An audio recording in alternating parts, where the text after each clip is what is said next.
প্ৰিয় বন্ধুসকল, DI গোট ফাৰ্ম তৰফৰ পৰা আকৌ এবাৰ অভিনন্দন জনাই আজিৰ ভিডিঅ'টো আৰম্ভ কৰিলোঁ।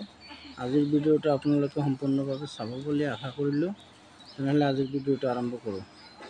তো আজিৰ ভিডিঅ'টো হ'ল, আপোনালোকে এই স্ক্ৰীনত এটা মাইকী ছাগলী দেখিবলৈ পাইছে আৰু এই ছাগলীজনী অৰিজিনেল ব্লেক বেংগল ছাগলী হয়। ছাগলীজনী আজি পোৱালি দিব। পোৱালি দিয়াৰ সময় হৈছে, আপোনালোকে চাই আছে। এতিয়া কিন্তু ৰাতি ৮টা বাজিছে, ৰাতি সময়। ছাগলীটো অসুস্থতাত ভুগি আছে আৰু এতিয়া চাই আছে এটা পোৱালি হ'ল। এতিয়া ৰাতি হ'ল 11টাত এই পোৱালিটো হ'ল। তেতিয়া কত হ'ল সৰু ছাগলী, আপোনালোকে চাই আছে। এই ছাগলীজনী এতিয়াও গাখীৰৰ দাঁতটো সৰা নাই, দাঁত গজা নাই। এই সৰু ছাগলীজনী প্ৰথম হিটত আহিছিল, মই হিটটো দেখুওৱা নাছিলোঁ, কিন্তু কেতিয়াবা লুকাই লুকাই হিটটো হৈ গ'ল মোৰ চিৰহিৰ বিডাৰৰ লগত। আৰু আপোনালোকে ছাগলীটোৰ অৱস্থা চাই আছে। চিৰহিৰ বিডাৰৰ লগত কেতিয়াবা ব্ৰিডিং হৈ গ'ল, গমেই নাপালোঁ। আৰু মোৰ চিৰহিৰ বিডাৰটো হ'ল লাইভ ৱেইট এতিয়া 70 কেজি প্লাছ।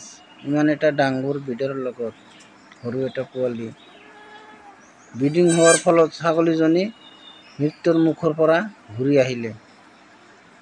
সন্ধিয়া 5টাৰ পৰা পোৱালি দিয়া অৱস্থাত এনেকৈ ভুগি আছিল। ৰাতি 8টালৈকে আমি চেষ্টা কৰিলোঁ, তথাপিও আমি পোৱালিটো ছাগলীজনী খালাচ কৰিব নোৱাৰিলোঁ।